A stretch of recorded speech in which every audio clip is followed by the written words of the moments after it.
Watch me as I take off. I'll be working until I have all of my days off. Then I'm surfing in California when I'm paid off. I'll be blurring my vision, sipping on that bass sauce. La da da, watch out, I'm coming, yeah. I know, I'm a hustler, I go. Got me running, got me gunning for thrones. I won't go back. When chơi Apache Rtr 310 Khalh chin do na. Kamay khi local lawa ngan voice over menga. Engine hi RR310 na mi tho kha reverse incline 310cc single cylinder 4-stroke DHC nya well injected liquid cooled anya. Chuan sleeper ni si clutch ani boka 6-speed gearbox ania hi bidirectional quick shifter ania chu up le down shift ka clutch man ngai lovin kel thak thai ni chu. Chuan power hi mode ride mode hi chinga ride mode panga oma sport track le super moto khan power achak bera 35.6 ps 9700 rpm ania pechuaka 28.7 nm torque 6600 rpm chuan arban le rain mode hena chak lo sheta 27.1 ps 7000 rpm pechuaka 27.3 nm torque 6600 rpm pechuak boka. Chuan a frame hi trellis frame ania chuan cast aluminum subframe nunglam kamo subframe ka aluminum ania changkang khop mai. Chuan die cast aluminum swing arm ani boka. Suspension hi malam hi 41mm USD fork ania chuan nunglam hi KYB monoshock chuan adjustable malam po nunglam po. Apache Rtr 310 hi electronics lama hen changkang khop maya big bikes hawina ken tel lo tam tak kha nei ve tlata asabera dynamic headlight le tail lamp umje chu tlan chak dein headlight ka a tho le khatmi a en zong khamo ka kharon eng ve tel thea chuan tail light po hard braking anga han a flash at pezit zetani chu throttle by wire cable manglo in wire sensor mangin ni chu chuan cruise control te oma chuan GTT and TVS and glide through technology tlan chhuah don khan gear da khan a clutch kha zoi bong a than thla khan I throttle pump kher lo khan amai na tlan chuak te ni chu engine thithut lovin chuan linear stability control boka traction control te chuan speedo hi 5-inch TFT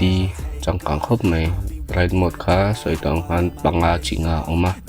chuan TVS smart connect te chuan linear stability control kha chu I sensor chi sang sang mangta kan tlan dan wheel speed te chuan kan lean angle te sang sang khatiang ha alo sensor khan lo adjust a corner te accelerator kan pump no lutukem brake na lutukem ti te kha khami khol khan alo te a wheel lock tool le a wheel spin tool te kha lo venga tiang vel technology thatak tak a thuam junior thakop mai. Chuan dynamic kit hian fully adjustable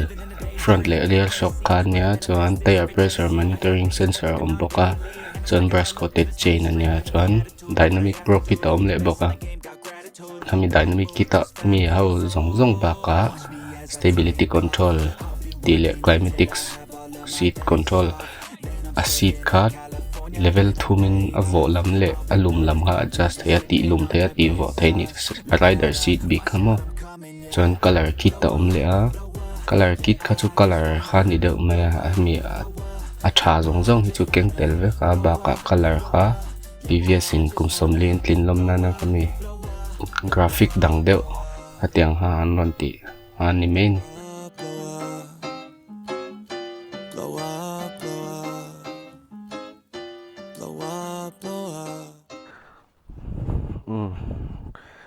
khởi lòng thêm cái xe là trắng càng cấp mày lại cruise control nè nhé control na ho menu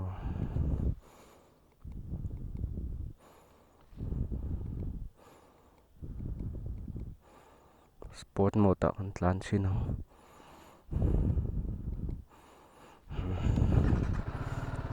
chuk le tong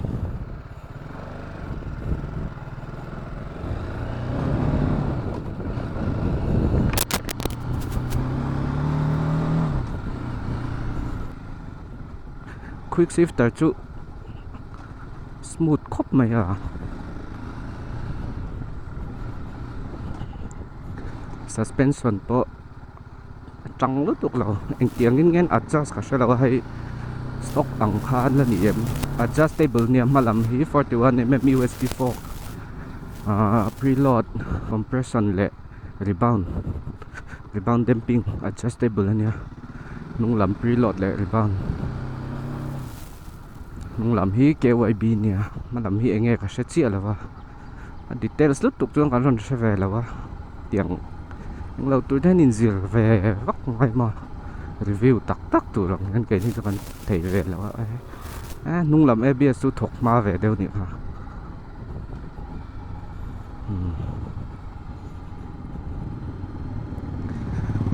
food pack khi nung làm về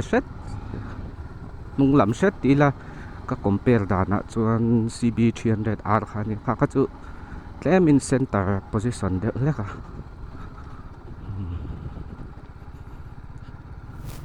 CB 300R khan nung set tani food pack position hi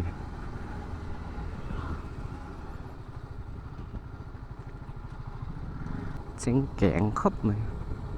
Clazzes stop mà brake hi hay làm hi mo adjustable vek anh hay brake lever le clutch lever hi mà làm hi bite na lâu đều rất cái gì đủ anh mà brake hi this 300mm nung 240 anh ya dual channel ABS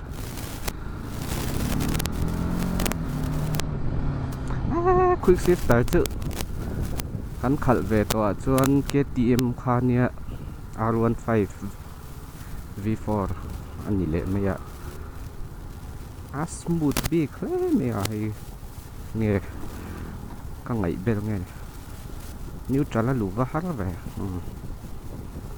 neutral test ride bike cái này hay đủ chuan lâu test về thầy driving license này mà anh phải liên tục cái TVS đấy chuan lo ni nan pe thầy man về sẽ chiang đủ cái tiếng sẽ chiang đủ chuan number cái lần đó mà lo contact này on screen này hen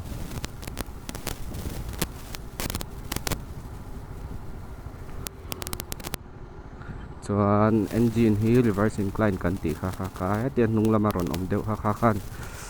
center of gravity and tia mi ari na lai tak kha ari lai bet kha lai tak center taka om khan handling te tinuama chuan han the zung kha ola kha BMW ne na ning lo chang han ran ti chu ka BMW technology ron mang ani chu khua lum to khop mai seat height hi 800mm ania chuan seat hi heated le cold cool thei cool nge heated lum thei vot thei bok ani chu chang ka ania chuan cruise control kha speed limit set kan het atang hin mo hai speed limit kha set thei hami speed limit chal cha han tlan ma se mizoram anga hi chuan rem ve lu tuk lo mai thai kong ko ya tam se ma vai ram phai zol ve la han tlan wang na tiang hana thadon tayar hi Michelin Road 5 ania malam 110/70 nung lam 150/60 17 inch chuan apek sang a oma dynamic pro ti vel base trăng tiếng ha sẽ chiang đủ chuan cái TVS te khalo contact mai ula kan lom hleng mong đeo tlan thầm mấy miệng tiền cho mình lâu subscribe về lại theo ula không thì vài đứa nữa nó nghèn về lại được hết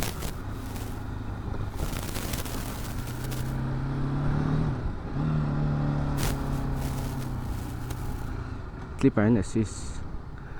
clutch nha ai traffic giảm đôn cho này bị ấm lậu và khay đã hành tắm về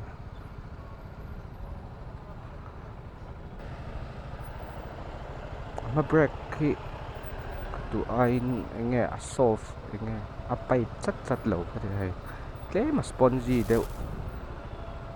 nghe hay anh nhỉ đạt tụ rèn nghe cả xe là có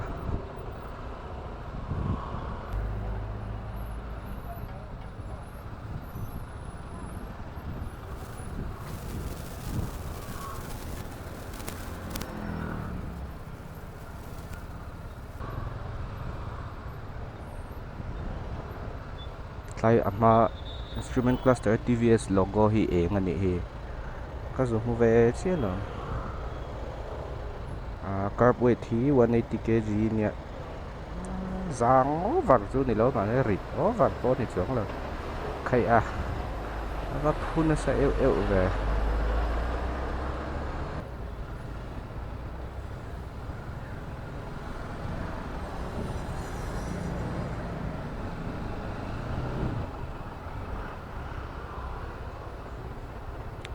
detail review ni lawa kay ni yang sumo short first right impression ang pehan niya saan khen lệ ta lo subscribe vek lo guys kalom có tổng